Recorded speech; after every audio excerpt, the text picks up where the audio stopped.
All right. Good evening and welcome to the Growing Your Construction Company from First Tier to Prime Contractor training session. I am so happy that you have joined us today, and I hope that you find the time that we spend here worthwhile. I am Tijuana Clifton, Marketing Communications Manager at DESA and Project Manager of the DESA Center for SBA's South Carolina Community Navigator Program. We are on the SCASIT team, and SCASIT stands for South Carolina Association for Community Economic Development. Our team consists of 8 spokes or partner organizations, and they are here to help serve small businesses with a focus on those that are owned by veterans, women, socially and economically disadvantaged individuals, including those in rural and urban areas. If your business falls within one of these categories and you'd like to see how the South Carolina Community Navigator Program can help you, please log on to our website, which is scasit.org/South Carolina Community Navigator. That link now is in your chat. In this program, our partner organizations all offer specific services to help small businesses. Some of the programs focus on Hispanic business, some women, and others have a more broad spectrum. So visit the website to find the program that best fit your needs.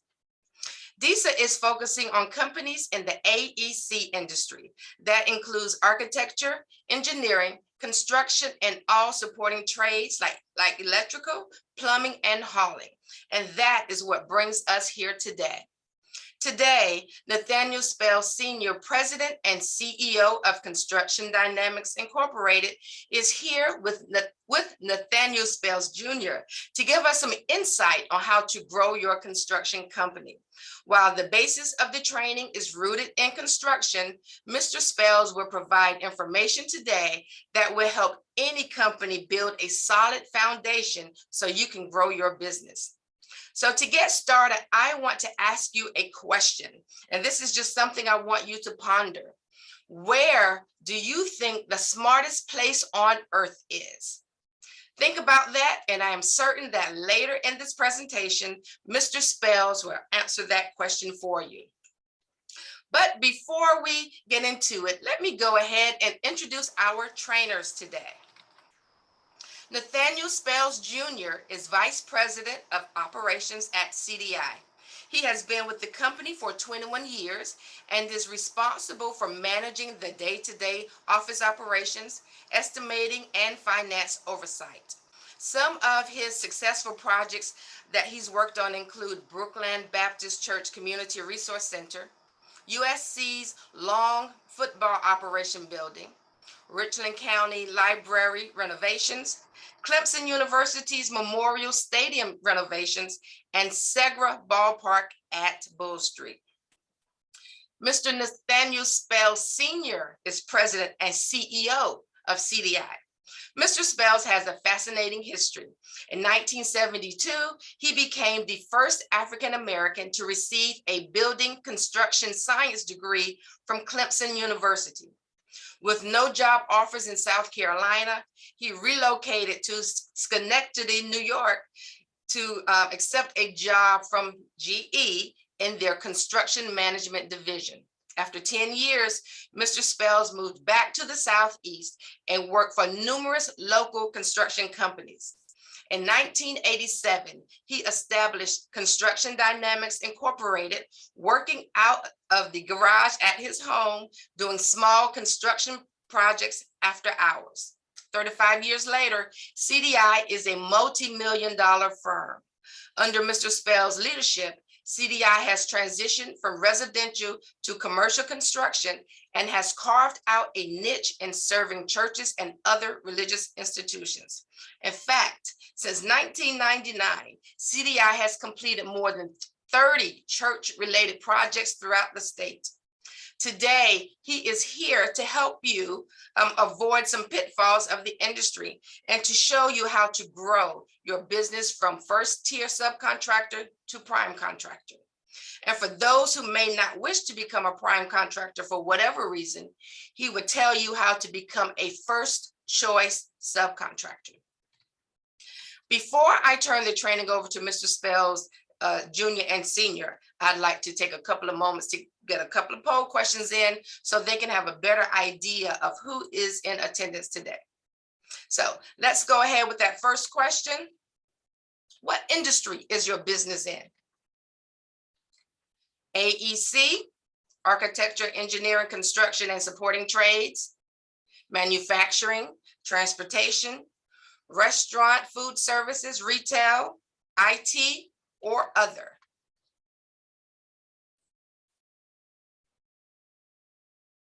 So right now we have 55% of the people participating. We'd love to get a few more answers if you don't mind.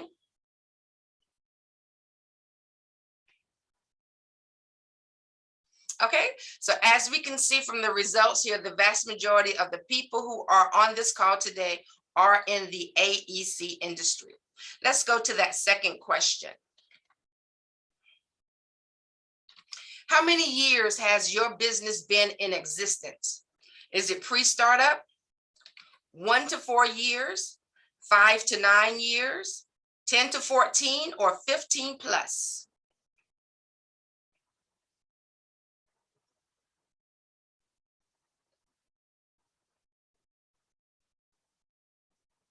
So right now we have 50% of the people participating. Can we get a few more entries, please?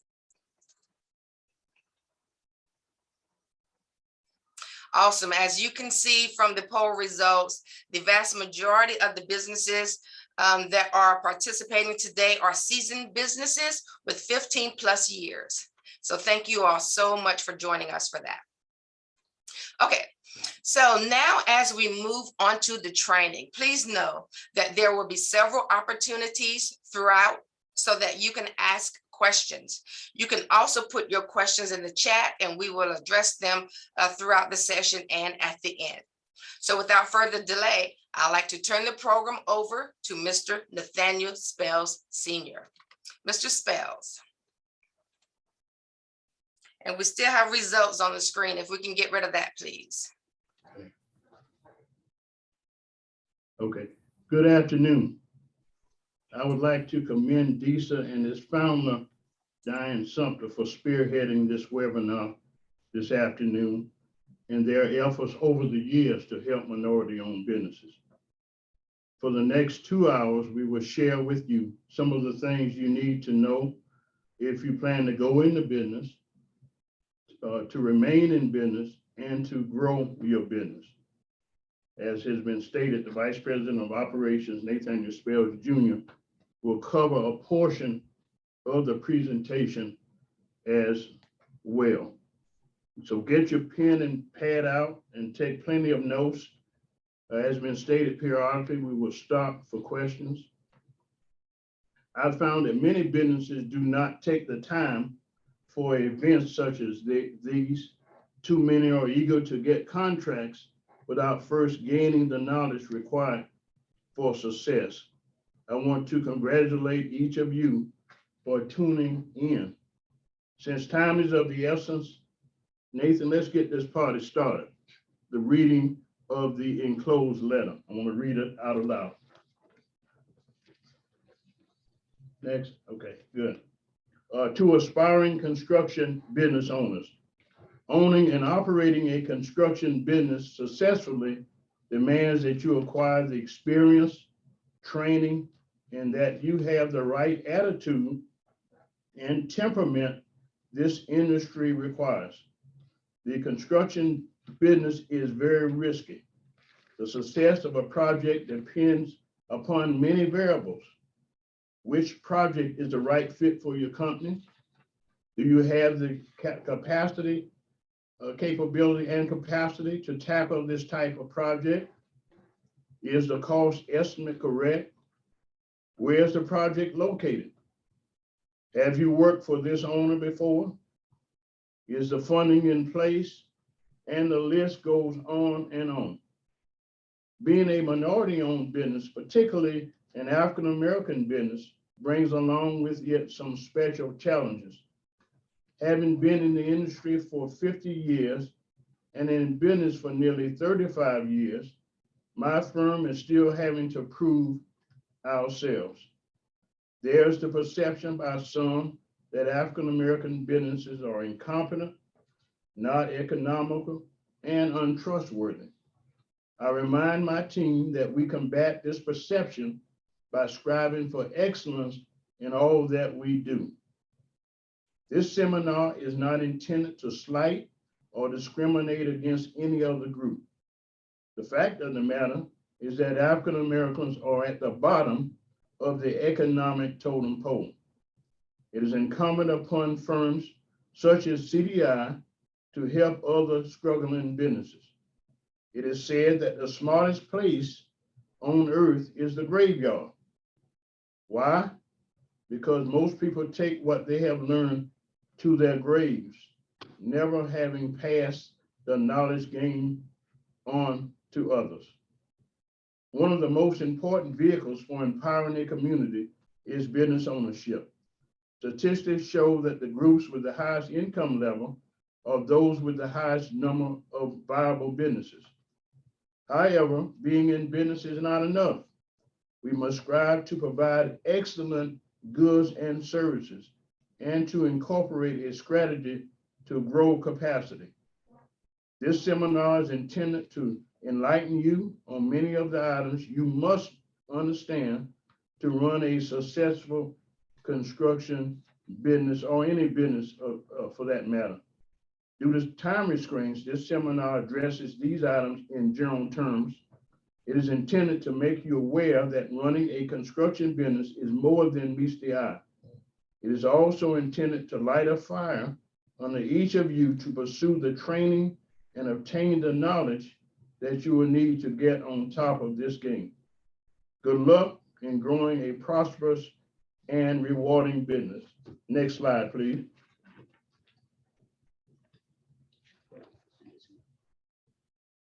Chris. Okay, next slide is what is a prime contractor? Okay, all right. What is a prime contractor?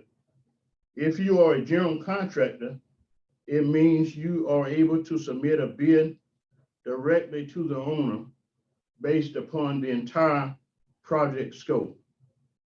If surety bonding is required, and I'll explain what that is later, you must provide the bonding.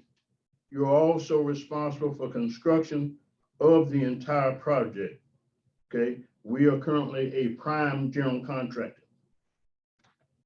Second, a prime subcontractor submits a bid to the general contractor for the entire work scope that he or she specializes in. For example, a prime painting subcontractor provides a price to cover all of the painting specified for a project. The GC may request bonds as well from the prime subcontractor. A first tier painting subcontractor is only able to handle a portion of the painting. He or she submits their bid to the prime painting subcontractor for a specified category of work. Most minority businesses and African-American firms fall into the tier categories many times. Next slide, please. Why is business ownership important? One of the key vehicles for empowering a community, as I've said, is through business ownership. Employment. It allows us to hire people within our community. We're able to support our own institutions and organizations. Business ownership is one of the key vehicles for generational wealth. And it gives me a sense of pride. It gives you a sense of pride. It is a good feeling to sit in the Brooklyn Baptist Conference Center, for example, and see the enjoyment of persons fellowshipping in a beautiful facility built by our company. Next slide, please. The perception of African-American businesses by white and Black consumers. One, they assume, many of them assume that our work quality is very poor, that we're incompetent, we lack the skills and experience to get the job done, we are untrustworthy, will not honor the agreement, will not show up on time or show up at all, and that we are too expensive, and that somebody's ice is colder than ours. You want to combat those perceptions that they have about us. Next slide, please. Finding your niche. Why are you in business?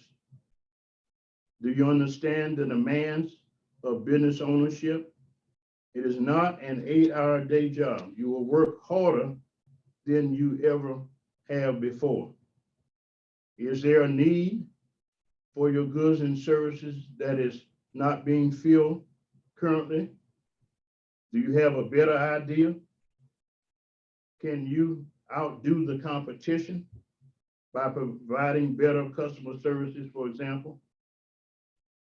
CDI's focus on religious institutions. We asked ourselves, where do African Americans spend their commercial dollars? And the answer was in church-related facilities. So we decided to focus part of our marketing effort on building sanctuaries, daycare centers, dining halls, and gyms. The Brooklyn Baptist campus is an example of that. Next slide, please. Establishing healthy financial habits.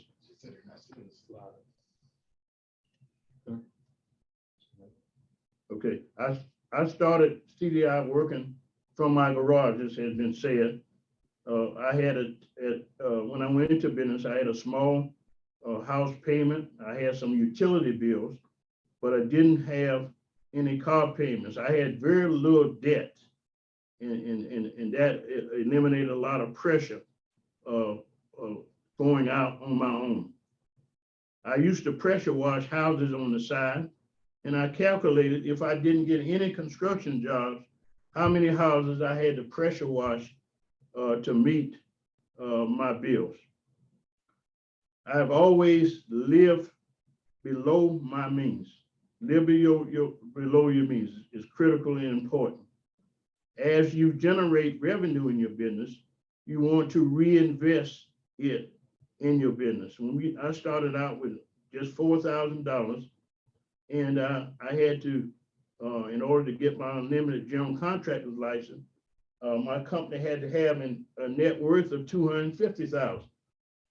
Also, I needed cash flow to meet the bills that I had on my construction projects, and I wanted to get surety bonding. What are your minimum salary requirements? Now, many times when you're starting out in business, you may not be able to afford a salary or afford payment at all until your revenue justifies it, you get enough work and what have you. So saving, if you are planning to go into business, it's very important that you have some savings pulled together and that you have some skin in the game. You put some skin in the game, okay? Rent equipment initially. If you use equipment religiously to perform your work, then if you can afford it, you should buy it.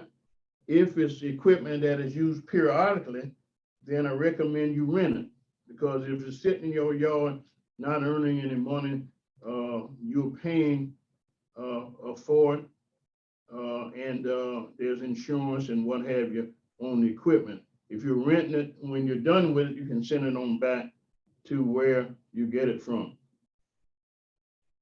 Financial projections, you need to know where you stand financially at all times, okay? David Ramsey says, live like no one else now so that you can later live and give like no one else. Next slide, please.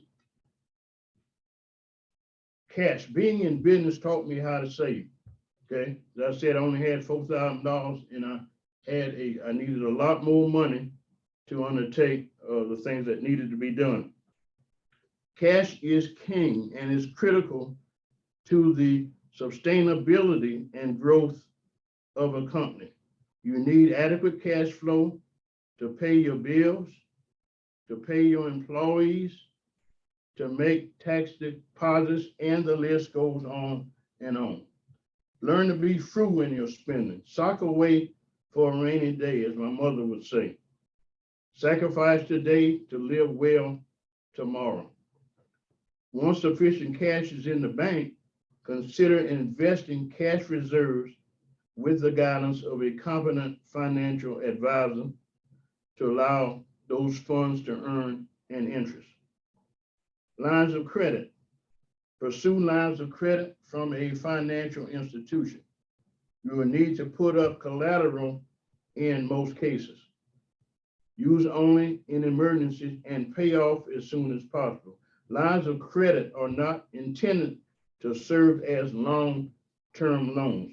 If you have a job, for example, and the owner hasn't paid you yet, and you know that money is coming, but you need to tap into your line of credit to pay some of the immediate bills, do so. But as soon as you receive payment from the owner, I recommend you pay off the lines of credit.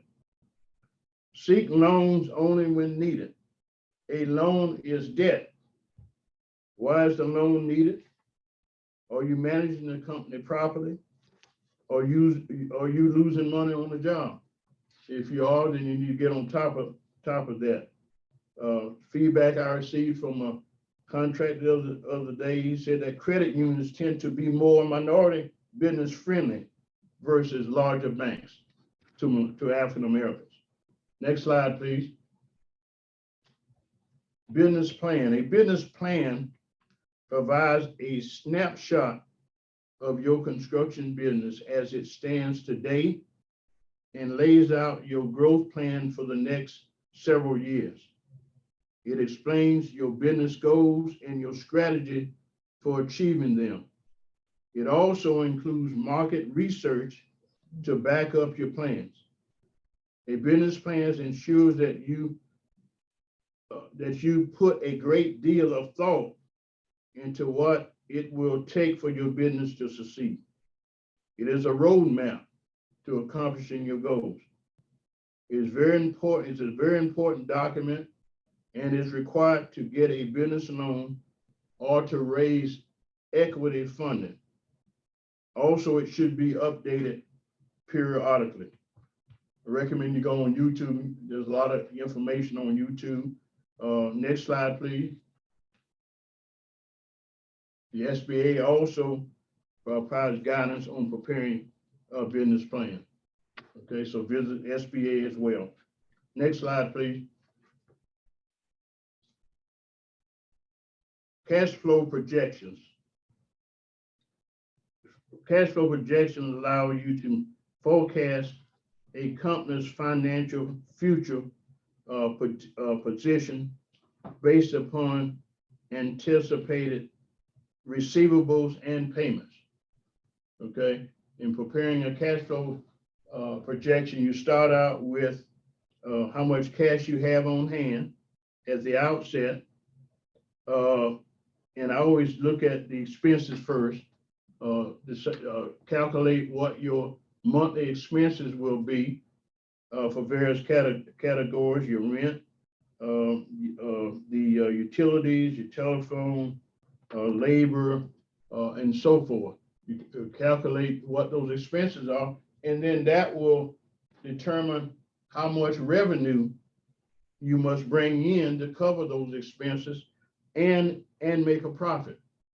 Many times when you first calculate the cash flow projection, you're in the hole, okay? But at some point, you expect to get in the black. Yeah, I had a friend of mine ask me about paying himself a salary. This cash flow projection will let you know whether you can pay yourself a salary or whether you can pay yourself anything, okay? Because if you don't have enough coming in to cover the expenses, then of course you don't have enough to pay your salary. You always want to pay your bills first before you pay yourself. That's why it's so important to have a savings going into business. Next statement. Next, okay. Income statement. The financial statement. There are two types of financial statements primarily. One is the income statement. The other is the balance sheet. The income statement is also known as the profit and loss statement. It focuses on the company's revenue and expenses during a particular period of time. And you need I recommend a CPA. You need to hire a CPA to prepare these for you so they're right. Let's take a look at this income statement. Far right, year to date, it shows that this company had an income of $297,411. The cost of construction, or the cost of goods sold, is another term that you see sometimes. The total cost of construction was $250,885. That's the effort that was required to generate that amount of revenue. The difference between the two is called the gross profit. The gross profit. The next item is the general and administrative costs. Now, general and administrative costs are costs or expenses that you have, whether you have a job or not. For example, if you have an office building that you're renting, you got a rent that you got to pay. You got utilities you have to pay. You may have a secretary here. You may have an estimator. All those people are considered general and administrative costs. So when you subtract the total general administrative costs, in this example of $11,663 from the gross profit, you end up with a net profit before taxes of $34,863. Okay, your bonding company, and I'll talk about that later, and your bank are the folks that want to see financial statements. The income statement, it tells whether you're making money or losing money. The next item, next slide, please. Next slide. Next slide forward. Okay, next slide. All right, good. The next slide is the balance sheet. The balance sheet is a statement of a business's assets, liabilities, and owner's equity as of a given date. Let's take a look at this report. Okay, assets. Assets are items that you own, okay? Such as cash, how much cash you have in the bank, or how much equipment you might own, land you may own, etc. In this example, the total assets is $1,213,605. Liabilities, on the other hand, is what you owe. Okay, in this example, the total liabilities is $170,103. The difference between the total liabilities and the total assets is called stockholders' equity or owner's equity. In other words, it's the value of the company. It tells you what the company is worth at this particular time. In this example, the company is worth $1,043,000 at this junction. Next slide.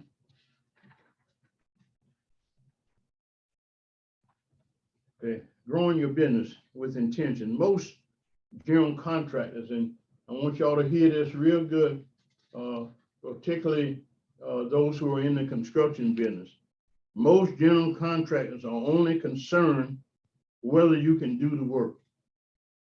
Okay, they could care less, many of them could care less if you made a profit or made a dime on the job, as long as you got the work completed. Therefore, you must know your business. And that's the reason we're doing this seminar tonight. You must know your business. You're in business, so they assume you're the expert. Okay, if I hire an electrical sub to do an electrical job for me, I'm not an electrician. I expect he or she knows what they're doing. And I expect to get a quality job at the end of the day. So you must strive to become an expert, become good at what you are offering to the customer. Okay. And as African Americans, many times we only given one chance to fail. You know, you'll hear all the time, well, I hired this African American firm, a black firm to do the job, and they messed it up. I'm not gonna hire any more black people to do any work for me. They don't say that about other groups, by the way, but a lot of times it's us. So we have to get in the habit of doing things first class, striving for excellence. Excellence doesn't mean that you're perfect, by the way, but you want to strive to be. Okay. Now, starting a business, what I did, as it's been stated, I got a degree in building construction. And that building construction degree allows me to do exactly what I'm doing as a profession. It allows me to be a general contractor. So I recommend that you try to get a technical degree, at least for your chosen field of endeavor, whatever you accept.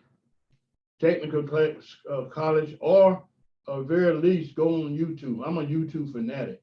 I'm amazed at how much information is on YouTube, okay, about just about any subject and whatnot. So I go to bed most of the times listening to YouTube. Now, the other thing I did was work experience, and I can't understate the value of the work experience. That's really the most important thing, is getting the work experience. And what I did when I got out of Clemson, I worked for some of the best construction companies in the United States. Because I was the first African American who ever worked for them, I was the first person on the job. I was the last one to leave, in part because I wanted to learn how they run businesses.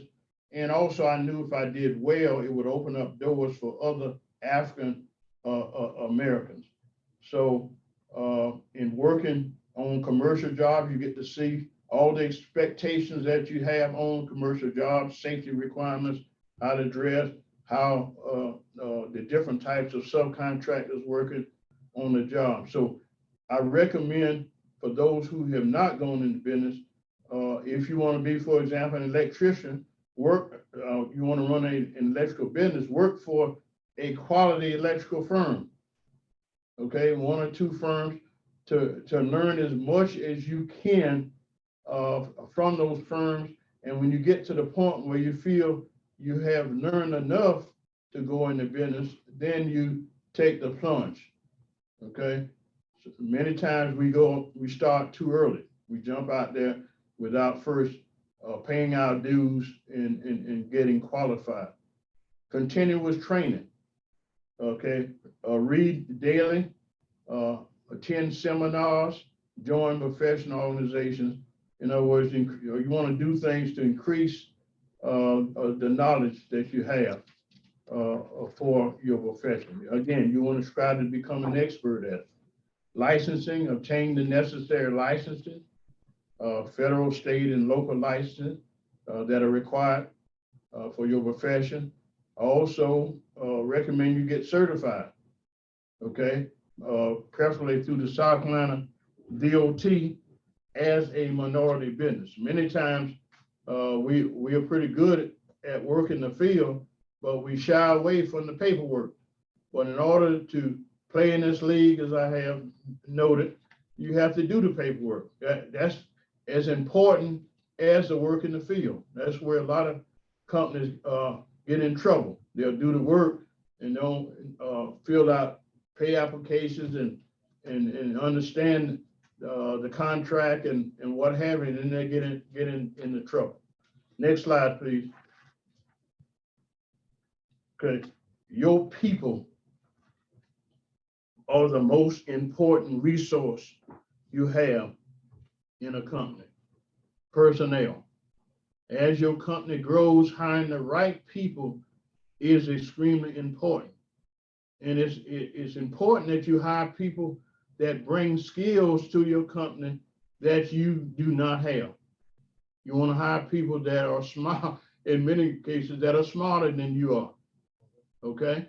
You want to hire the most qualified person you can afford, okay? There's some people that we interview and that have been working with much larger companies than us, and the salary range is too large for us, so we have to forego them. But you want to hire the best people you can afford. We also look at the work history of that person who they have a habit of changing jobs a lot, staying with the company 6 months and then they move on and what have you. That's a negative for us. We ask for business references and we make those calls to follow up with them. You also want to know if they're the right fit for your company, okay? It helps to diversify. As an African-American business, we have white employees and Hispanic employees. And you believe it or not, it's very important to have that diversity. Even African-American customers, if they see that you have a white person or person working for you, you get instant credibility. They figure if they're working for you, you must be a pretty good company. Also, on the other hand, if the potential customers are white, your white employees sometimes can open doors of opportunity for you that you would not have otherwise. Unique challenges. There are unique challenges being in African-American businesses and whatnot. Some people will not work for an African-American firm, no matter how good they are. And then some will come working for you because they think you're smarter. They think they're smarter than you are. Okay, when they come to CDI with that attitude, they don't last very long. Okay, we put them in check right quick. Next slide, please. All right, we'll stop here for a minute for any questions that you might have.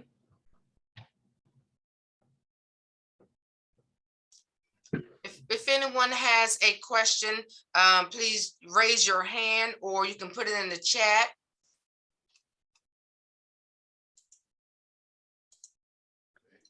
Doesn't look like we have any at this point. Oh, I'm sorry.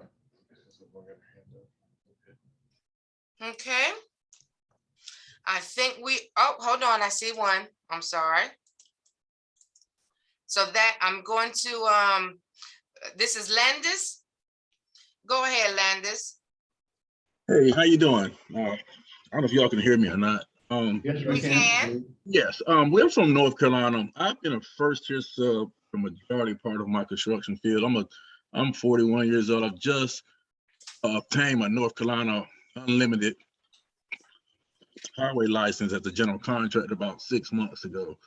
And I agree wholeheartedly with everything that you're saying. I've been through it. I've got 4 crews that does curb and gutter concrete. We got 5 crews that clear and grade. We got 2 stormwater crews. We got our own borrow pit, but in of color, it's hard. My biggest challenge is working capital, of getting banks to invest in you to get the working capital. My next biggest challenge is of how do you got several projects that we're been working on as a first tier sub as federal aid. We're having problems with prime, and one of the primes looks like us of getting paid, and it's up in the hundreds and hundreds of thousands of dollars. And my thing is structure. I've got a lot of boots on the ground, but I don't have a lot of brain help. And my 3 questions are: how do you get the adequate working capital, and how do we proceed to get the actual brain help to structure the boots on the ground, and how do we able to recapture lost time and money on projects? Because somebody owing you $600,000 in 30 days ain't the same as somebody owing you $600,000 6 to 8 months later. Okay. Okay. And now the person that owes you this money is a Are they a general contractor or an Yes, owner? they are a They're, general contractor. they're a They're, minority they're general a minority, contractor. general contractor on a Okay, federal aid project. okay. Is the owner aware that Yes, they're behind paying you? yes, they are. They are aware. They're in LDs. We had to do what they call a forced account when we took over the project. Uh-huh. We kind of took the project in our own hands to get it done, which kind of worked out for the municipality and the township is the owner. But it doesn't nothing for us financially. It still got us stagnated to the point of that. You got your payroll taxes, you got your vendors, you've got your lines of credits, you've got everything that's expended, waiting on this specific prime reimbursed. And the only answer we get is that the municipality is holding their money due to LDs, which we're not the ones that put them in LDs, but it's a touchy situation. It's more in depth. I don't want to take up all the time talking about it, but it's a problem that we run into a lot. And also part of the problem is just how do you grow to get that actual working capital? Because I've got 2 working capitals with 2 different banks, but they're minute. There are 75,000 per bank. My payroll is $75,000 to $80,000 a week itself. Wow. Okay. How about doing this? That's an extensive comment that we would have for that question. Put your telephone number in the chat, and when this is over, we'll give you a call. Okay. Yes, sir. Yes, sir. We can stand over. Yeah. All right. Awesome. Thank you so much, Mr. Spells. And hold on one sec. I think we got and in the chat, we do have someone that said, I will recommend a construction law firm on retainer. So that's a message from Mr. Cliff Wilson, I think in response. Yeah. And I agree with that. Absolutely. Okay. That's one of the things we recommend as well. Okay, awesome. So Mr. Landis, go ahead and you can put it in the chat if you feel comfortable with that, or I will contact you to get that information. And for right now, we will go ahead and move on to the next session. Thank you so much for that question. That's a good question, Mr. Landis. All right, I'm going to take over a little bit on this one, and let's talk about the estimating process, something that very dear to us. Estimating one-on-one is, if there's anything that I get a lot of conversations, because I have a lot of dealings, a lot of suppliers, because that's one of the realms that I'm responsible for in the company, is estimating, working tightly. We have a chief estimator who has almost 50 years experience. So he's been there and done that. And he's a world of knowledge. And so I've been blessed to be under his tutelage and talking to him along with other folks and understanding the importance, because this is the thing, when I talk to some people on this call, on this movement outside of this, it's like, Nate, we need guidance and helping of estimating, because like you said, you don't want to just do the work to do the work. You got to understand there's a lot of components. And so estimating one-on-one is a very important aspect of preparing a cost proposal. I call estimating the bloodline, because estimate can either make you or break you in a lot of cases if it's not done right or layered right, is how we like to say. So most important, purpose is to determine the cost of the work plus a profit. You have to make sure when you're doing your estimate, you are making a profit, because at the end of the day, you got to make money. If you don't make money, you won't be in business. Outline your total cost to the owner, providing your goods and services, and it serves as a roadmap. The estimating, there's a thing that we do along with some other stuff. A cost to complete kind of shows how the jobs are going. We call that our Bible. So you have to have something to base off of if you're going to make money or you're losing money. Estimating is the key focus, along with, of course, the actions of the field. But then there's other things you can look at too from a financial standpoint during the project, because you want to know if you're in the situation before. And we'll talk a bit more about that. Estimating requirements. Review the details in the project manual. I cannot tell you how many times this is so important. One of the very first things we always do is look in the general conditions. We have a contract. Matter of fact, we are working with a client right now. They sent a copy of their general conditions. Usually it's in the A201 is a contract. In that general conditions, the owner is telling you, this is the stuff that is required to do the job. You must put this in, for example, i.e., you might have to put builder's risk insurance. They want to know workers' comp, general liability insurance. If there's allowances, that's another key thing in the project. They'll say, okay, we're going to allocate 40,000 hardware allowance. We're going to allocate 20,000 AV allowance. We want you to put this in or not put this in. We might have a quality control guy. They'll tell you these are the requirements you must have to do this job. If some, I can't tell how many times people have not looked at this thoroughly. I know other GCs particularly, and they've missed it. And the owner says, our contract is bound by these general conditions. You left that out, that's your problem. And sometimes they're in the hole. The technical specifications, that's under what you call the Construction Specification Institute. It's multiple divisions. It ranges from division 1 all the way down. It used to be 16, but now it's like 40. And we'll show you that a little bit more about what those divisions comprise of. General requirements, direct overhead. And I think Landis, this kind of comes in your realm as well.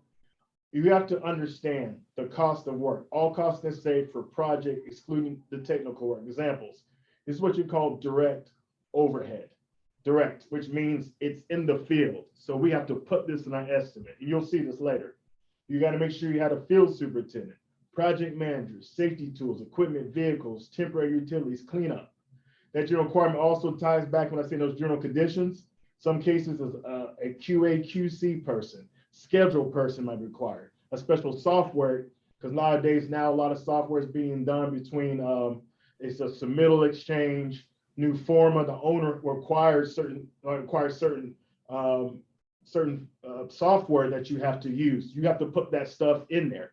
If not, you're working yourself potentially out of a hole. And of course, the technical specification is subcontractors. I cannot tell you how many times. Prepare, look at the division, read those specifications, because they're going to tell you in there what is the basis of design. Who is the basis? So, for instance, if you are a, I would say if you're a plumber, they're going to tell you the type of fixtures. They're going to tell you who the manufacturers are. That's one thing I help, particularly when I'm putting an estimate together. The estimator say, hey, I will call and say I will go through the specs and see who the basis design and who the specified suppliers are for miscellaneous portions of it. So I have to call and say, okay, this is the person. So I'm making sure I'm getting a quote from that specified, because if it's not approved in a substitution, you cannot use them. So that's the kind of things that you have to look at. Next slide. And also labor rates, computer labor rates, and markups. This is the one thing, one of the first things my father got on me once, and sometimes we get a mindset of, okay, I'm paying someone $10,000. It does not cost you $10,000 for that person if they're on your payroll. There's what you call a PTI, labor burden PTI. In our case, it's 35%. So for example, if it not cost you $10,000 for that person, it really costs you $13,000, $1,500, or $14,000, because you got to pay payroll taxes on the person. There's tax insurance for them. You know, you might have life insurance policies, things like that. So you got to have that all in mind when you're putting your estimate together. It's not just the salary. There's tops of layers on that, and that's where some people get in trouble. Make sure you put taxes on the material, because best believe Uncle Sam's going to get his money. So taxes, add company overhead, indirect. And what Senior was talking about early, indirect is the cost. No matter what happens, it still has to be paid. Rent has to be paid. If you have vehicles, they have to be paid. If you have folks here that cannot be paid off from the job itself, the direct folks, people who are in the office, your administrative staff, your secretary, you maybe have a marketing person, those kind of things in it. So that's why you have to put some monies in your estimate to make sure that helps in paying the indirect cost. So you got to, and it goes on and on. Add these items listed in your estimate in your spreadsheet. And the next step is to price each item in those categories, which I mentioned earlier about your specifications of the scope of work you have to do. Next slide. And this is one software we estimate, put a lot of investment in. Sage 300 it used to be called Timberline, but Sage has now bought it out. And this was, at the time, we've had this thing for almost 20 years. And at that time, it was almost $40,000, $50,000 to get this software. But this is the standard. There's other types. There's Bluebeam, there's Building Connect. There's different estimating softwares you can get to fit your budget. But for us, this is the standard. I would say probably 8 out of 10 GCs I know use this software, and it's very, very detailed. Next slide, and you'll see why. Because it's not foolproof, because that's one thing. I mean, you have to do Excel, but I've seen a lot of mistakes when people use Excel because the formulas are not right. You might delete something, you put a cell in, it's not connecting. And I've seen people literally make huge mistakes thinking they had this number and they were short. One guy, I remember he made $1 million mistake using Excel.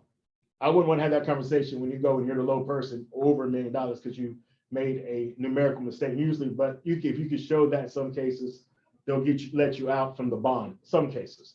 But things like this, it has a lot of, it's very encompassing. This is just the detail.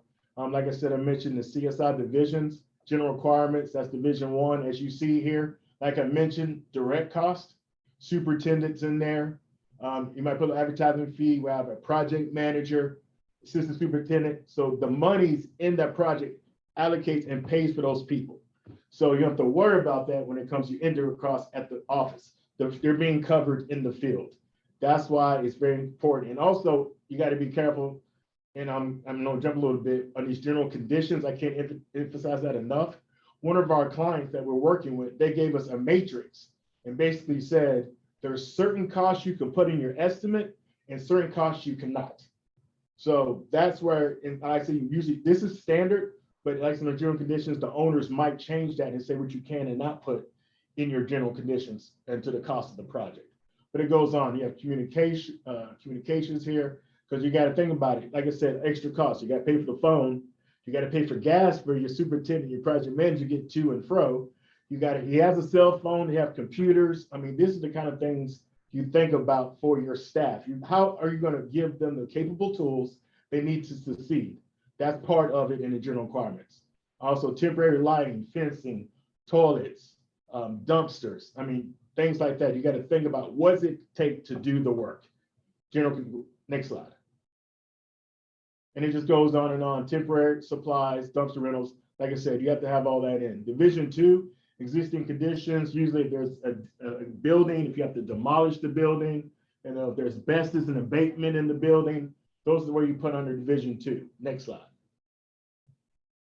And I think there was a Division 3, which is concrete, forming, placing, supplying. Division 4, masonry, brick, block, rebar, brick ties, materials, all that. Next.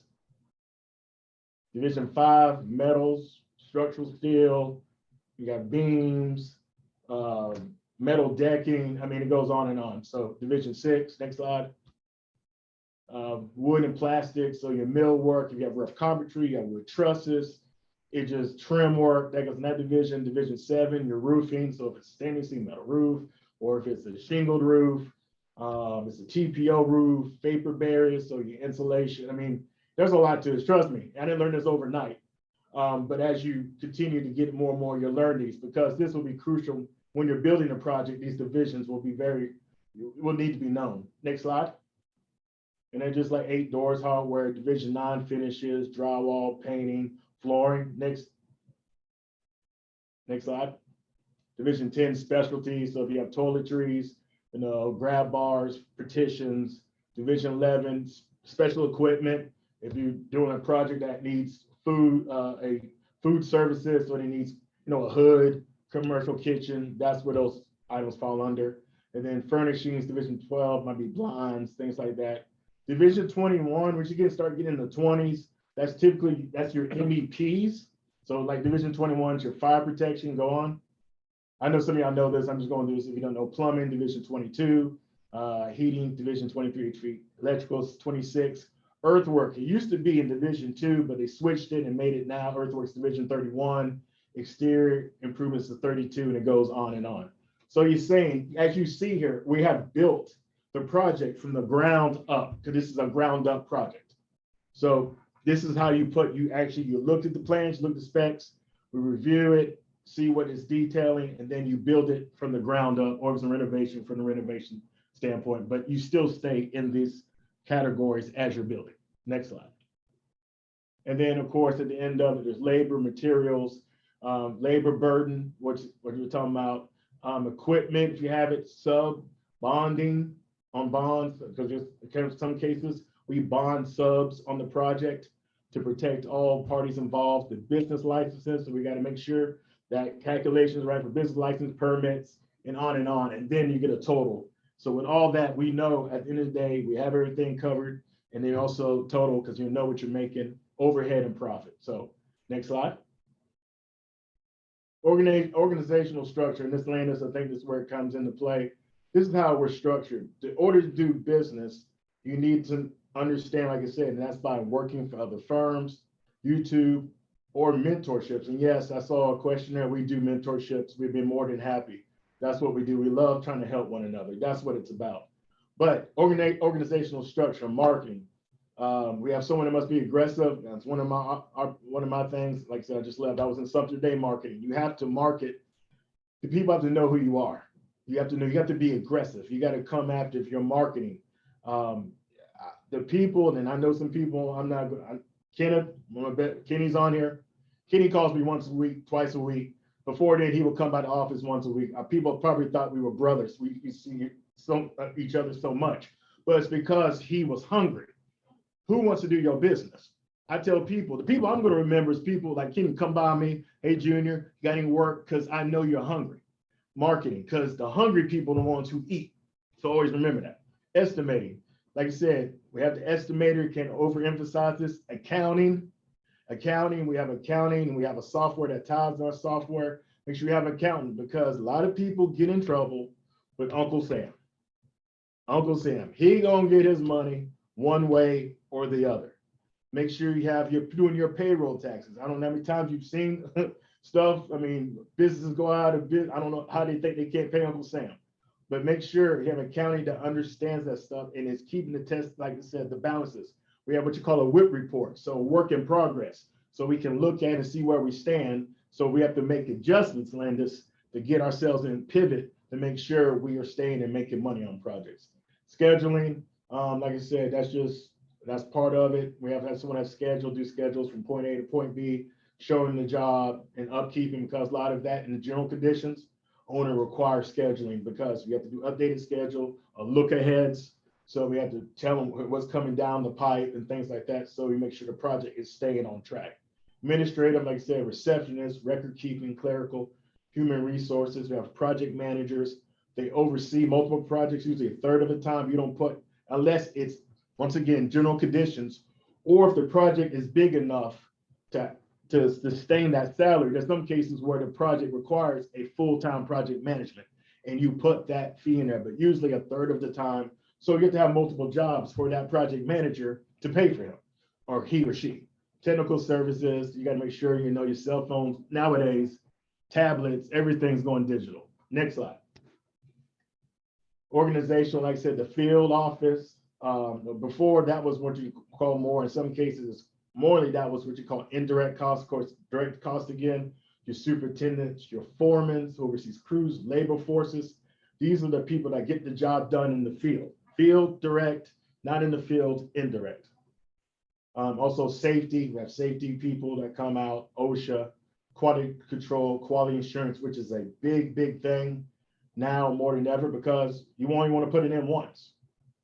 You want to make sure it's per the specifications, plans and specifications. You got to make sure it gets put in the way that it says on those plans, and not you can have problems. Next slide. Professional guidance. We have the CPAs. Like I said, as you're growing your business, the key behind it, making sure financials are right. So when you're filing taxes and like I said, and when it comes to payroll or for your taxes in the end of the year, and if you have abundance and if you need to do some tax write-offs, that's what CPAs are there for you. They help you not give as much back to Uncle Sam as you can. Like I said, Uncle Sam's going to get his, but the CPA helps you with financial reports. Those are the things when you were bonding. If you have to get loans, those are the kind of things they want to see if you're sustainable financially as a business. That's very key. Attorneys, like I said, always have attorney on file. Landis, you know, that's and things like that. Attorneys are very, seek input as needed. Financial planners, critical ensure your resources. Like I said, if you have, you know, as you're building the company, put some of your resources into financial planning for long-term growth. Mentors, seek advice from business owners. Helpful. I have my dad as a mentor. Also, I have some other people I picked the brain off. You know, we're what 25. I mean, some of these guys I'm talking to, they do 250, 300, 400, 500, 600 million dollars in revenue a year. Yeah. So If I can interject, one time, hiring a CPA and attorney, I recommend that you hire a CPA and attorney who have construction clients, okay, who understand the business that you're in. Okay, that's very, very important. All right. Okay. Next slide. Marketing, and I mentioned this before. Marketing. There's a saying. It's not. Sometimes it's not what you know. It's who you know. So potential customers who need your goods and services, as you're putting your business together, who needs your business? If you're a mason, who needs it? That's gonna be a general contractor. That might be a residential person.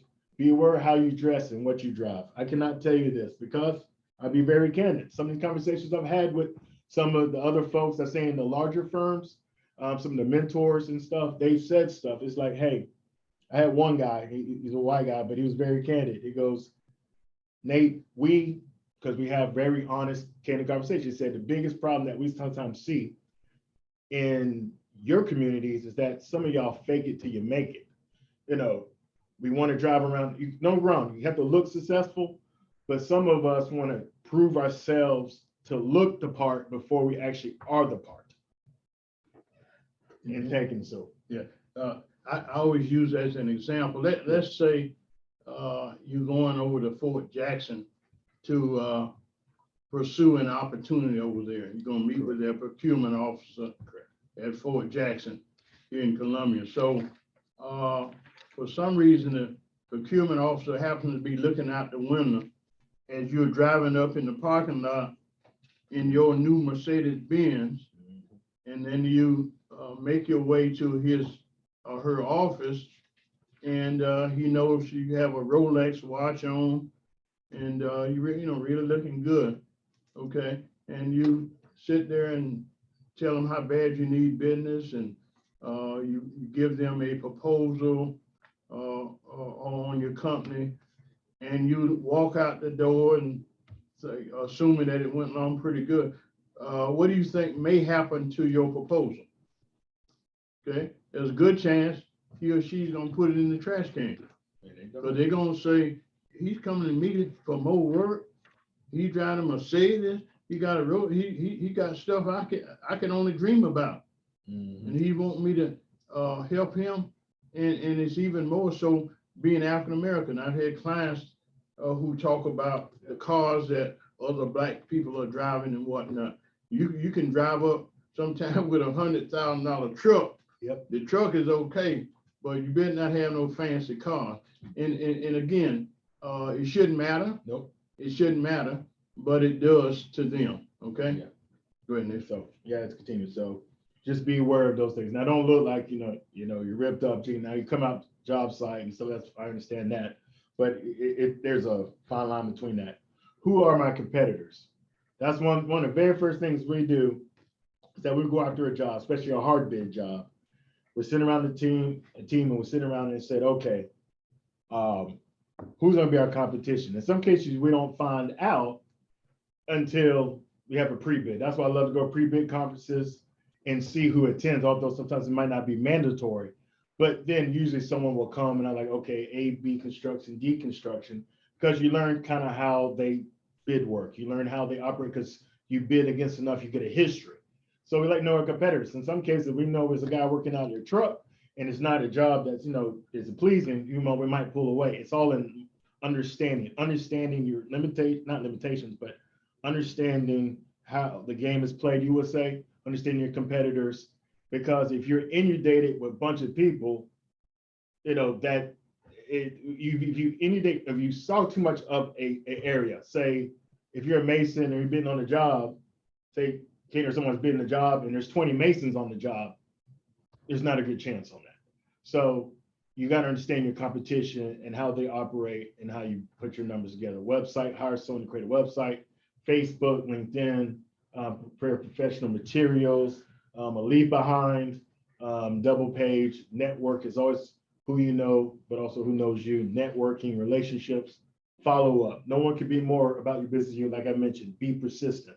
Like I said, only hungry people, the hungry people eat as in this industry if you go after it. So next slide. I like relationships. Identify potential customers. Without customers, your business is a dream. Understand expectations and deliver the goods. Go above and beyond for your customers, because I guarantee if you provide good work, good pricing, and you do even provide good work, good pricing, most of our work is we do hard bidding, but the blessing, especially in churches and others, has been repeat clients or we've been recommended. You don't get recommended if you don't provide good services and good quality product and good services. So that's where you always want to strive. I know you want to strive for excellence. Subcontractors, more than 85% of the work on our commercial project is by subs. So I understand that. That's why one of the greatest things in pride I take personally is relationships with subcontractors and suppliers, because we need each other. I can't go lay brick myself. So I'm going to need a Kenny or somebody to lay the brick or put the concrete down. That's the need. It's a win. It should be a win-win working relationship. And part of that is having excellent relationship. I understand there's problems. Sometimes we have to work out payments. We've done that. We've, forward people before we got paid, helping subs, because I know you can't wait that for 45, 60 days to get paid. You might need to get paid like yesterday. I understand that. Subcontractors must provide excellent service, because there's one thing, because this goes time and time with paying them on time. If you do what you're supposed to do, we're going to do what we're supposed to do. There's a saying that we have, we don't let anybody playing. I wouldn't like nobody playing with my money, although that's happened. We don't want to make sure we're not going to play with anyone else's. So you do what you're supposed to do. You give excellent service, everything, you will get your money. Nathan, Suppliers. Yeah. I want to chime in, ask you a question real quick, Sure. based off of what you were just saying about subcontractors. Yes. What do you look for as a prime? What do you look for as a Okay. subcontractor? What makes them stand out to you and makes you want to rely on them? Well, that's the perfect question, because that is one thing that is becoming more and more stressful, because the workforce, understand the workforce is getting smaller. There's businesses going out of business. I mean, I can't tell you times I've talked to a bunch of subs, larger subs just recently. There's one person, I mean, this was a huge firm for sprinkler. And they said, Nate, I would love to bid your job. I don't have enough people. But what we look for is responsiveness. That is a huge pet peeve of ours. If I call you, if I email you, I'm trying to give you potential business.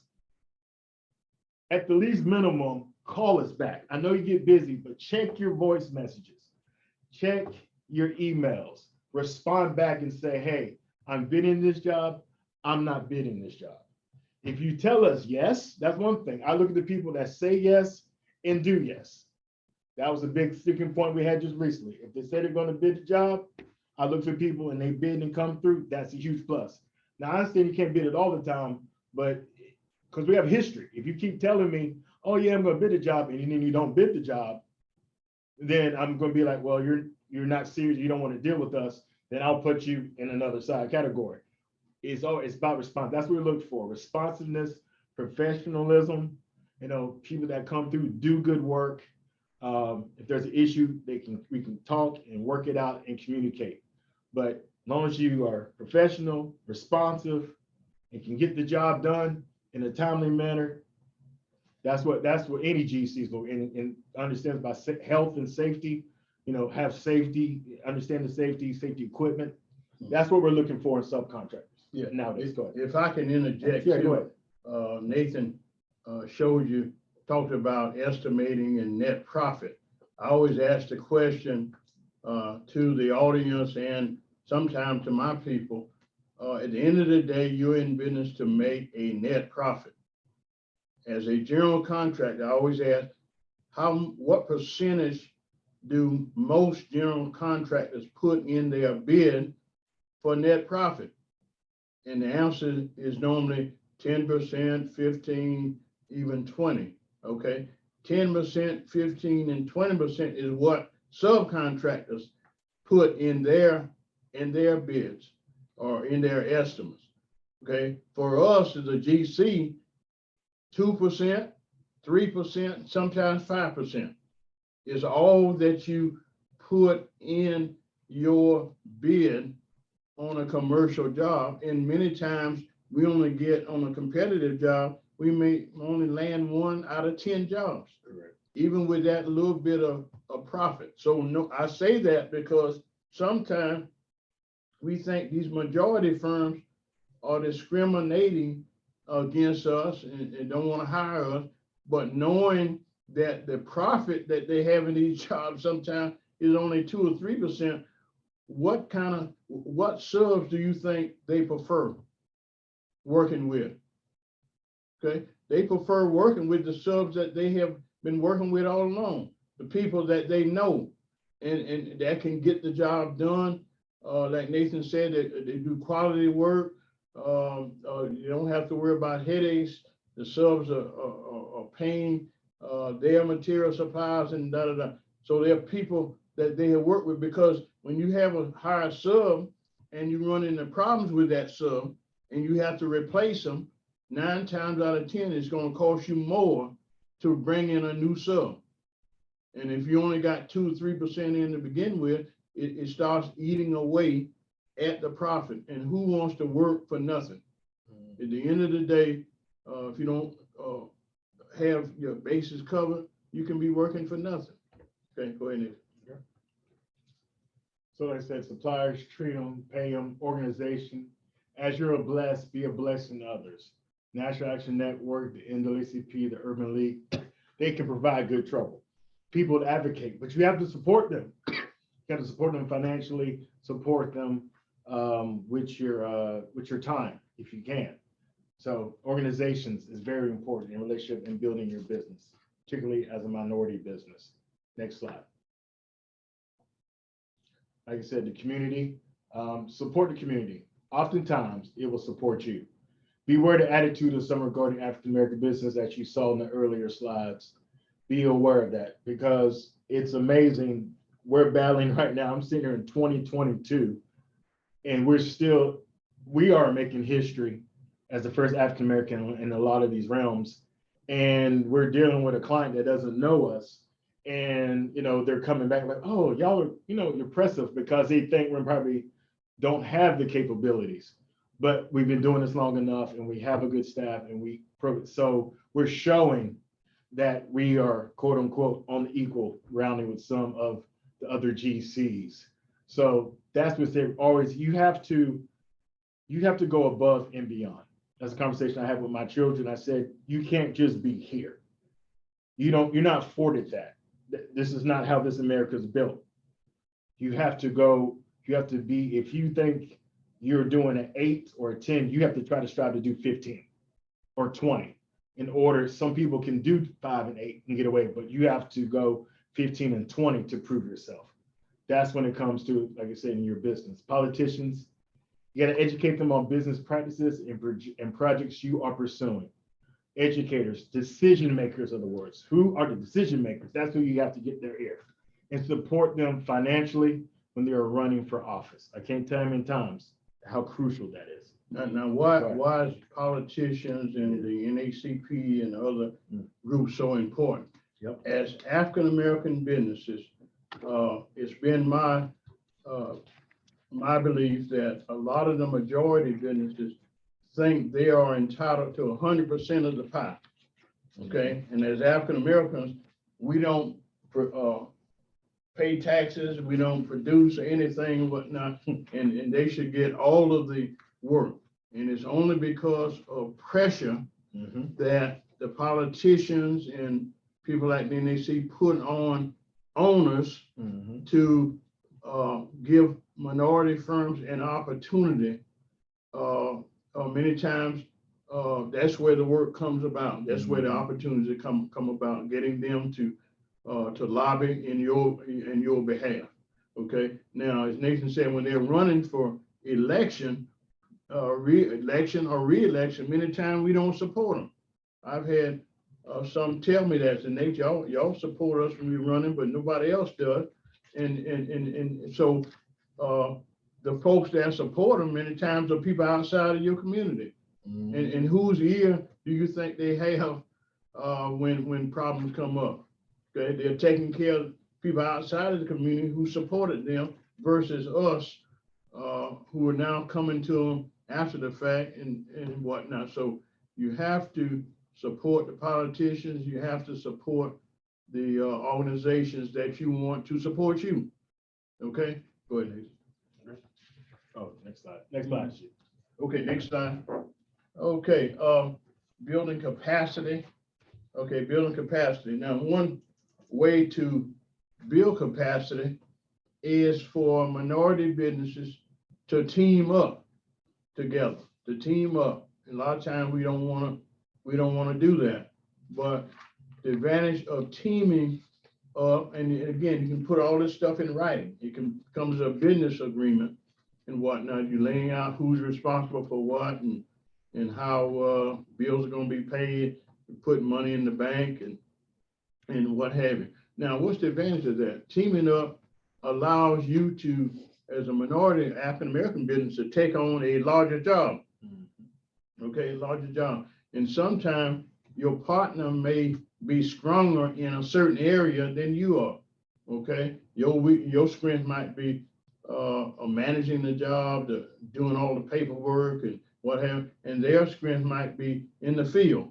They do a better job than you do in the field. So y'all come together and take on a larger project because their staff, they're able to put their staff on the job. You're able to put your staff on the job.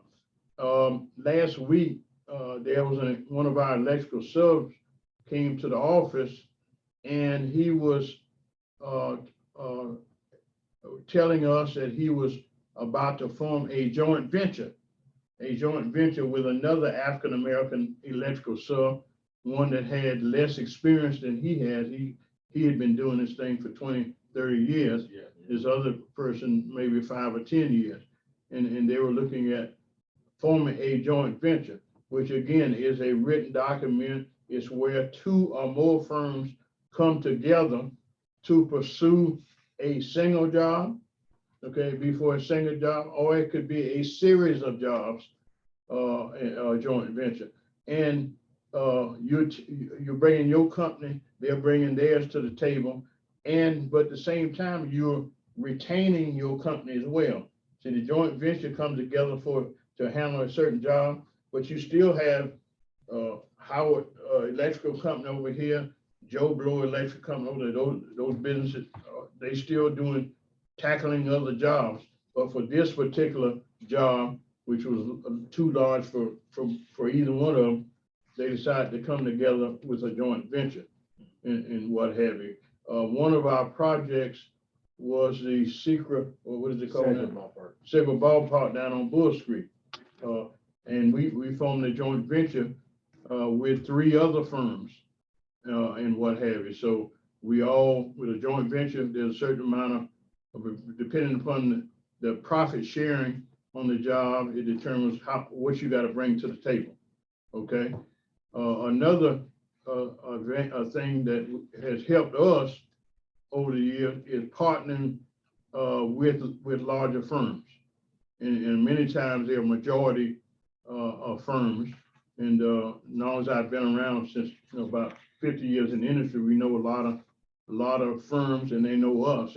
And quite frankly, a lot of the majority firms, like I said, many times they want 100% of the pie, but I think a lot of them respect us, respect Construction Dynamics, because we've tried to build the company the right way. Okay, we've never been a front. When I worked with these other firms over the years, I got to see how they operated, and I was determined to operate the same way many of them operated and whatnot. And what I found too is a lot of the firms, when it comes to minority-owned businesses, as long as we've been in business, the quality of our work, our phone should be ringing off the hook if they were serious about hiring minority-owned, African-American owned businesses.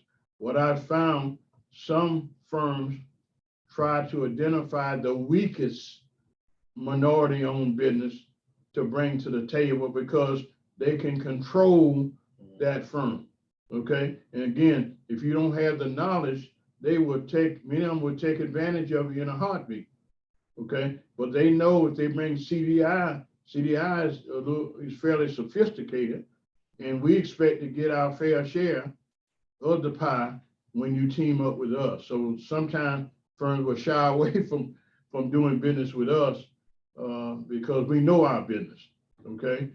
In partnering with larger firms, again, it's an important vehicle for growing your business. You must bring something to the table, okay? You're not there for the ride.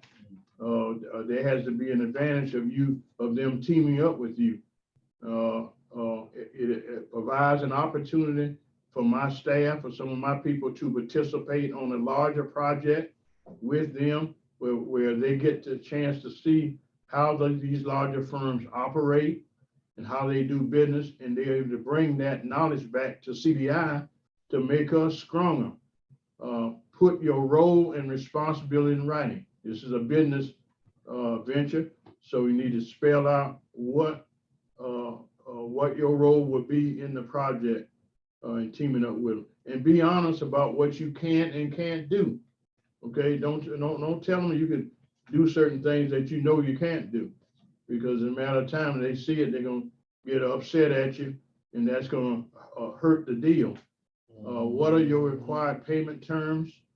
Whether you can wait until 30 plus days to get paid, or whether you need to be paid every 2 weeks. Opportunity to expose your firm, your employees, how they operate. Next slide, please. Okay, Q&A. We're almost done. Excellent. Okay. I don't see anything in the chat right now. Do we Okay. have any questions? If so, just go ahead and raise your hand.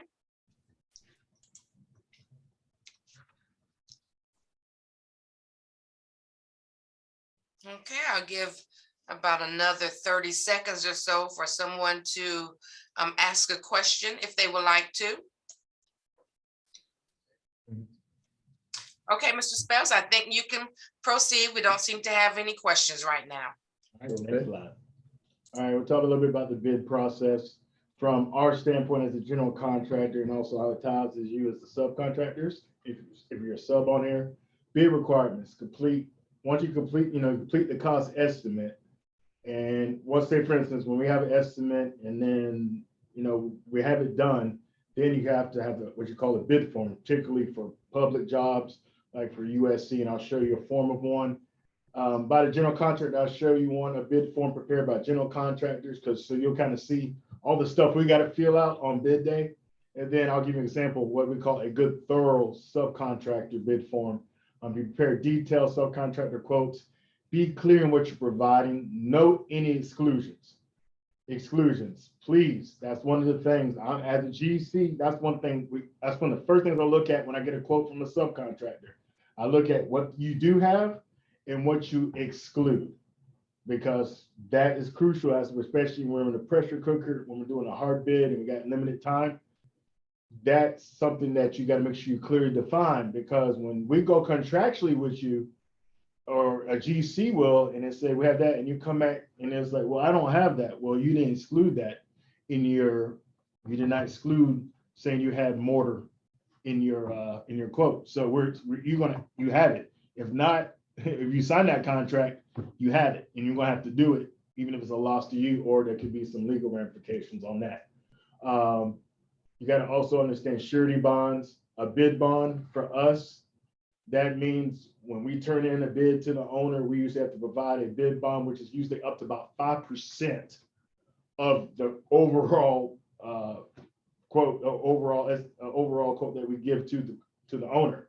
And for some reason that if we can't show that we made mathematical error, they will say, okay, to get out of this agreement, since you were the parent low bidder, if you're the low bidder, you have to pay us 5% of that cost. In some cases, you have to pay that fee, and then the next person that might be hiring you, you might also have to pay that difference.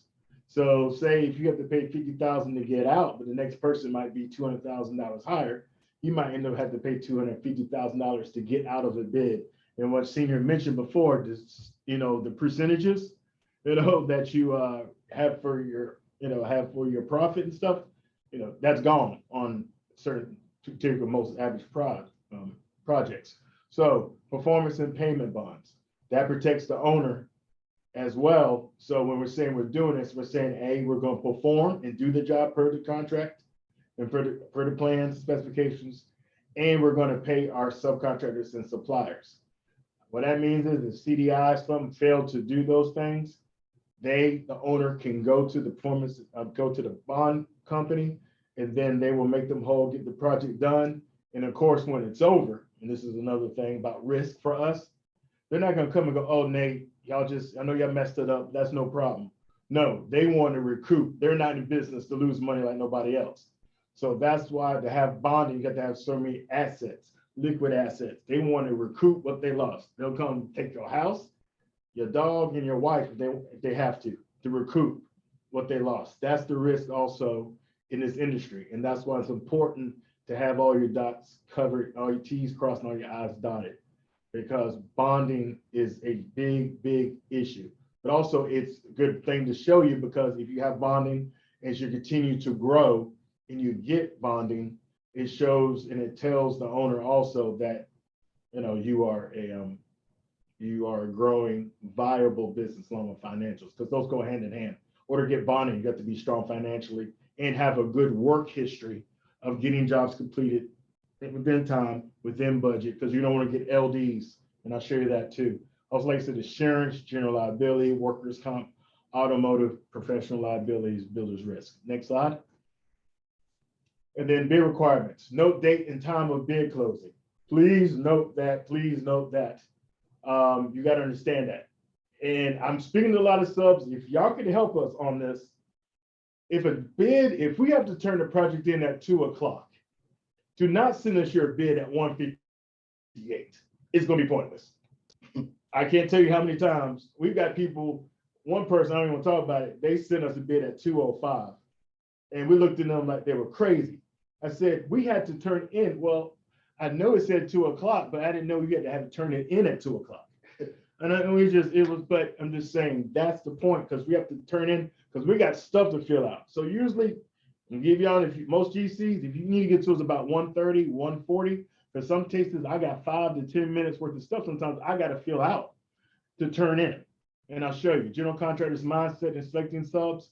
It's a risky business. Like I said, we're not, a lot of cases you turn in a number, it's not being discriminatory, is that I've got, okay, Joe Blow Construction, I've got Tommy Construction.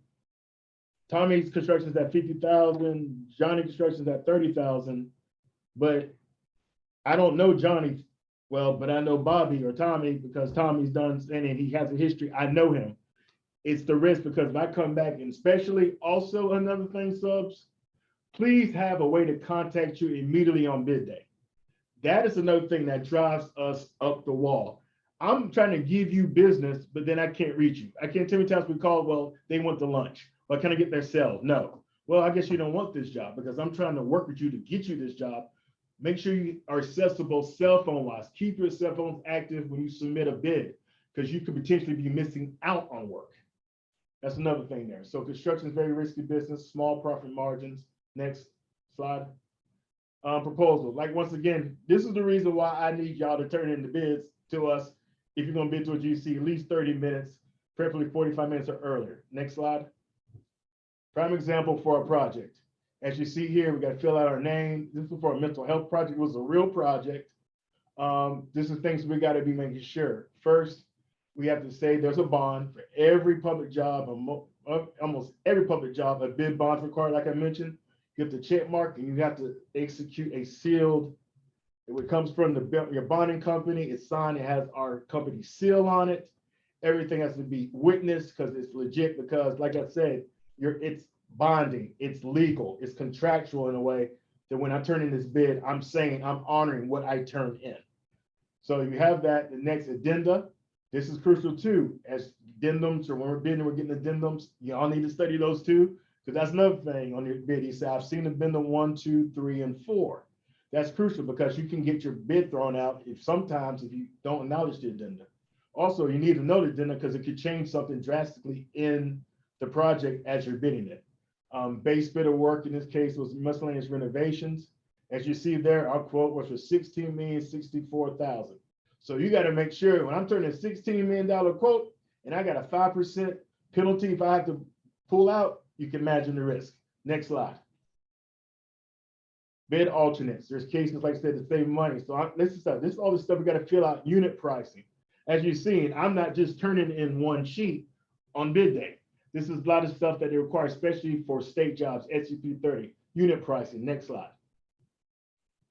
And then also, we have to also acknowledge your who the people are and the classifications. I cannot tell you enough on that.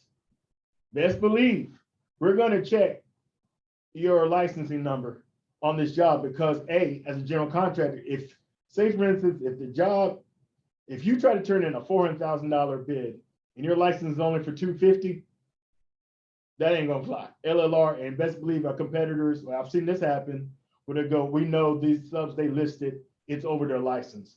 They cannot do this job. And there'll be protests and thrown out. And also you'll get a little call from people called local license review board, and you don't want that. Next slide. And then this goes on subcontractor listings. It's just more. Go ahead. Next slide. And this is the one I want to tie into. Next slide, please. A slide before that. I'm sorry. As you see here, time of completion. On this job, you have 400 calendar days to get the job done. If for some reason the owner doesn't give you extension times or there's no delay and it's on you, and like you said, Lana said, if it's at 405, 460, that's where liquidated damages come in. So it says that for every day I'm over the substantial completion date, or I have to pay the owner back $250. And then it can get real sticky depending on other situations. So that's what I'm saying about liquidated damages, getting the job done in a timely manner. That's crucial because we get penalized. And like I said, the bonding company, they look at your history. If they see you have a bunch of LDs on your projects, guess what? You're probably not going to get bonding in the future. So that's the kind of stuff we have to go through and you have to be mindful of as well from our end. Now let's look at a sub. Go ahead. Next slide. Oh, and there's also licensing showing that you have the capabilities. So that's all checked out too. Signature from senior acknowledging that just says that you're bounding that this bid is good and we're honoring what's there. Next slide. All right, bid proposal, subcontractor sample. Next slide. When we look for sub, this is the kind of proposal that we look for as a GC, as a sub, the thoroughness. It tells the scope, tells us furnish all materials, equipment needs its tools, even got the options. He's acknowledged, added, there's addenda, bid prices in there, design criteria that tell you in this case, material equipment services. So he's telling you all he has in there. Work not included, exclusions. So he or she is showing us this is sprinkles above ceiling, they don't have that. Underground walk, so they're telling you clearly what they don't have. So that's good for us when we're studying bids because some people might have that and we have to go to someone else, or we might have to add a number in there to make this project whole. Next slide. And it just goes on, electrical wiring, alternate options, because usually there's addendum, some cases the addendum affects them. So there might be an add, more money, or deduct. And then also special conditions. They'll tell you about their insurance program and things that match. So, and it just goes detailed note, the seller does not assume responsibility. So like I said, the more you're putting exclusions and you highlight to us, the better, so we can understand your scope better. The better scope, the better the chance to get the work. Next slide. And then I'll pass it on and we'll be towards the end. Go ahead. Okay, grooming the next generation.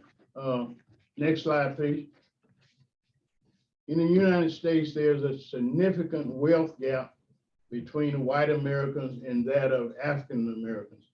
The net worth of the average white family is $171,000 versus only $17,000 for the black family. Strong generational businesses can help close this gap. Construction businesses will be around forever. There will always be a need for a plumber or electrician.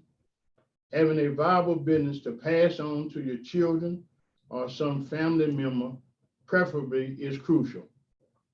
To do so, you want to, one, check to see if you have children or family members who are interested in growing the business or taking it on. Are they committed?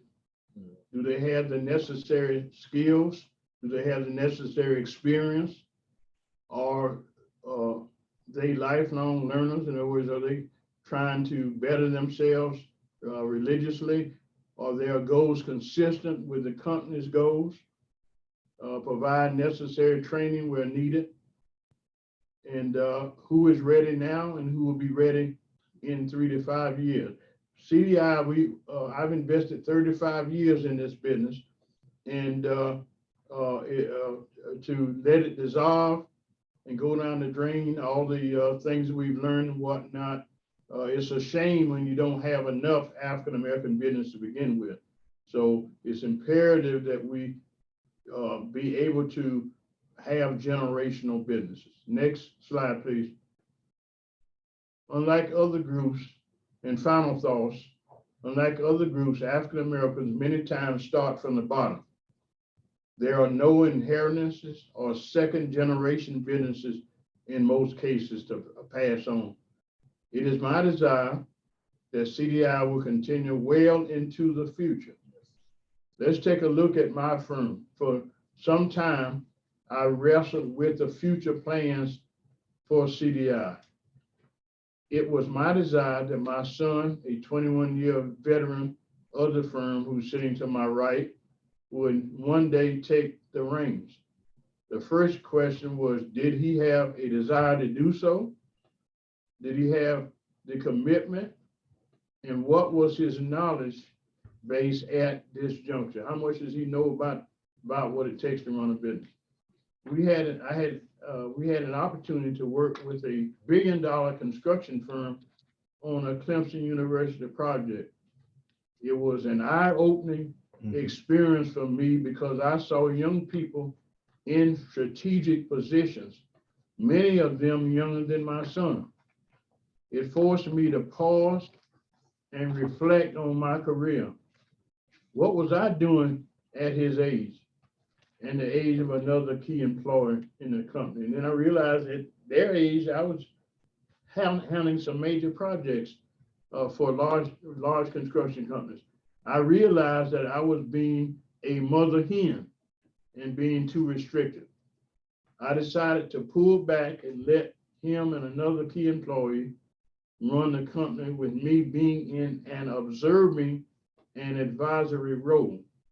In doing so, I have been impressed with the commitment, passion, and expertise which they have demonstrated. In other words, they knew more than I thought they knew. It is my goal to continue to pour into them the lessons I have learned and the mistakes I have made so they can take the company to a much higher level. As a major first step in the succession planning, I promoted him to Vice President of Operations and the other key person who is a civil engineer and a PE to Vice President of Construction Services, who has been with us for years right out of school. Okay, that is the end. And I want to say too, I can't overemphasize how important documentation is. For example, the gentleman that's having some trouble right now, and we're recommending that he meet with a construction attorney. The first thing the construction attorney is going to want to see your paperwork. You know, how have you documented the problems that you're having on the project, your emails and whatnot. And if you have not been doing that, it makes it tough. Okay. And whatever the contract or subcontract agreement that you have with this contractor, it's imperative that he adhere to it. If he's not performing the things that he's supposed to do in the contract, you should be sending letters to him, emailing things to him, so you have a paper trail to show the attorney how you have been impacted, if they're slow, if the schedule is behind because of him. You have to document all of that, okay? So that ends our presentation, and I'll turn it over to Ms. Clifton. Thank you so much to both of our Mr. Spells Jr. and Senior, for that wonderful presentation. And it looks like in the chat, Mr. Wilson has given the information to Mr. Landis for an attorney. So Mr. Landis, please check out the chat and get that information. I'm sure it will help you. Okay, Now, appreciate it.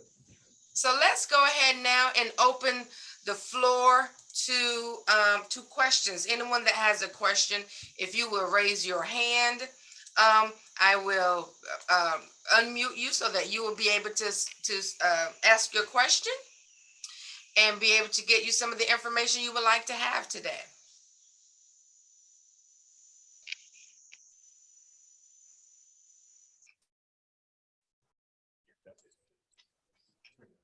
Yeah. Yeah, it's back on. Do we have any questions? Okay, excellent. So Sean Niles has a question. And Sean, I think you can go ahead and unmute you. Okay, there we go. Go ahead, Sean, with your question. First, I would like to say I really enjoyed this seminar. It's been excellent, very informative. It's something that I'm actually in my workshop right now, notes like crazy on a piece of wood, and it's been excellent. I really enjoyed it. My question earlier was I asked about mentorship, and I think the young Mr. Spellman said that you guys do offer mentorship. Which way should I go into getting mentorship from you guys? Just reach out to me. I'll put my information in there. I mean, my information is public, not I put my cell phone. I just ask you don't call me at 11 o'clock at night because I get funny looks from my wife.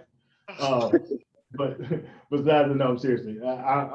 If you text me, you call me. I try to get back, but you might take up the text me, call me, and we said we can do virtual if you want to come down and just do a face-to-face or whatever, break bread. That's what, we allocate for that. Come here to the office, see how I operate. I mean, we're open book, I would say. Like I said, that graveyard mindset, we want to share as much as we can. And Tiffany, we do have CDI's information on the slide. Please, if you could advance to that so that you all can know how to get in contact with CDI. Anything else, Sean? No, that's excellent. I'll be reaching out to you guys. We get a good weekend, so I'll be reaching out to you guys on Monday. Okay, no problem. Awesome. I will go ahead and read a comment that was put in the chat box. I just want to say I appreciate this presentation, ! I'm 21 years old and I'm a realtor as well as a licensed general contractor. And Sheena said that she is with Sun King Trucking. I thank you all, much gratitude. She gave us her contact information. Thank you, Sheena. Any other questions or comments that we can address for you all? Okay, so I do have a comment from Diana. You can unmute Diana and go ahead with your question. Hi, my name is Diana. I'm from California in the Bay Area. I have a General B license, contracting license, and I'm trying to do more municipal and get into state federal contracts at this moment. My question was, how did you, I'm at a point where I am trying to get into payroll. How did you guys transfer into just starting to pay yourselves and getting into payroll with not just the start of the whole payroll? Okay, when did I get to a point where I could pay myself? Is that your question? Yes. Okay, well, as I said, I showed a cash flow projection document. That's the document that gives you an idea of what you can pay yourself and when. Okay, because it's based on what expenses do you have? What does it take for you to conduct business? What is the total cost of that versus how many contracts you're getting and the amount of those contracts? In other words, if you're getting enough, when you start getting enough revenue in to pay the expenses and to pay you what you want to be paid, and you have a profit left over, then that's the time to pay yourself. Okay, many times small firms who did not prepare to go in business, sometimes if you're starting a business with nothing, many times you can't pay yourself until you get enough work under your belt, so to speak, where you can you have enough money coming in to justify paying yourself. I have That's exactly where I am right now. I'm building, like you said, it through your garage. I'm doing my business through my home, and basically doing a lot of residential jobs. And I just want to also thank you very much for this webinar. It has been very inspiring, and it was amazing. Thank you very much. And thank you. Thank you, Ms. Ramirez. Mr. Spells, let me ask you this. With your cash flow projections, and you say you determine if you can pay yourself and then continue to make a profit as well. Do you find that it's sometimes fluctuates? There may be some periods in which you can't pay yourself and other periods when you can. Yes, that's exactly right. But what you can't for sure until your business becomes stabilized and you've really been working for a few years to pay yourself a set salary. Okay, prior to that, there's some weeks or some months where you'll be able to pay yourself a certain amount of money, and that amount will fluctuate depending upon what you have coming in. Okay, my salary, for example, has been the same for 15 or 20 years. I haven't increased my pay at all because my goal has been to continue to put money in the business or keep money in the business. We started out, as I said, I started out with $4,000 in my garage, and we have bonding capacity now of $30 million per job, and a total bonding capacity of 80 million, okay? And that bonding capacity comes about with how much liquidity you have. Nathan said, they look at how much cash you got in the bank, stocks and bonds.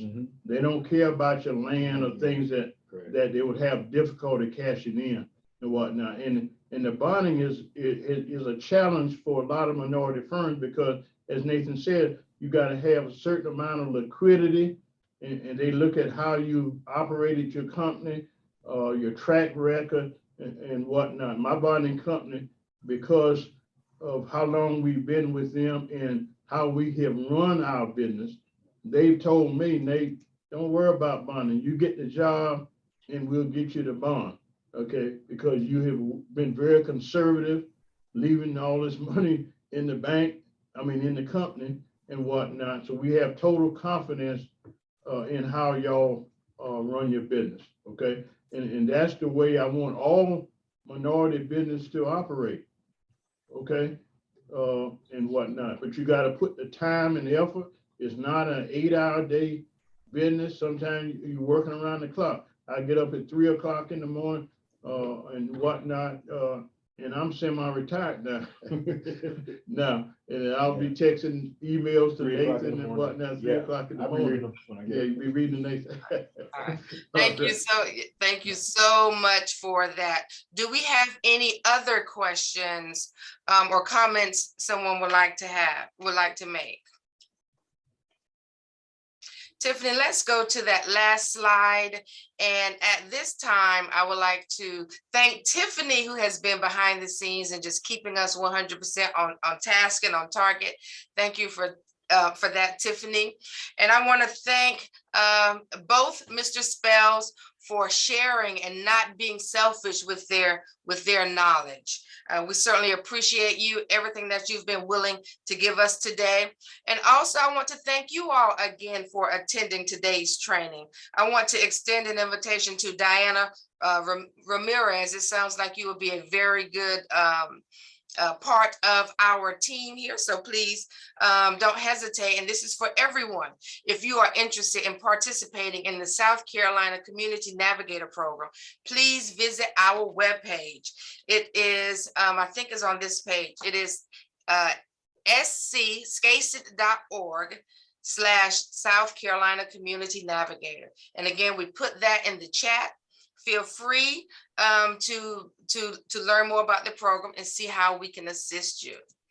If we don't have anything else, I think we can go ahead and call it an evening. Mr. Spells, you have some parting thoughts for us? No. Anything? Thank you to Ioana as well. Thank you. Ms. Sumter, are you on the line? Let me see if Ms. Sumter's on the line, if she would like to say something. Okay, Ms. Sumter. Oh, all right, Ms. Sumter, go. Are you on the line? I am on the line, and it's no question, Nate, I am just so honored to call you my friend.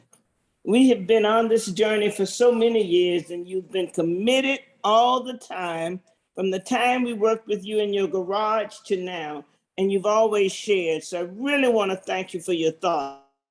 Listening to the conversation on getting paid. Folks, you need to know you're the last one to get paid because you're committed to the process. You're committed to the journey. And if you find that you cannot make payroll with yourself, book it, put it in payables, because one day you should be able to go back and pull that payables out. And you won't owe the taxes on it until you actually pay it. But do leave the money into the company so that you could actually pay every one of your employees. You should never have them say that you missed the payroll.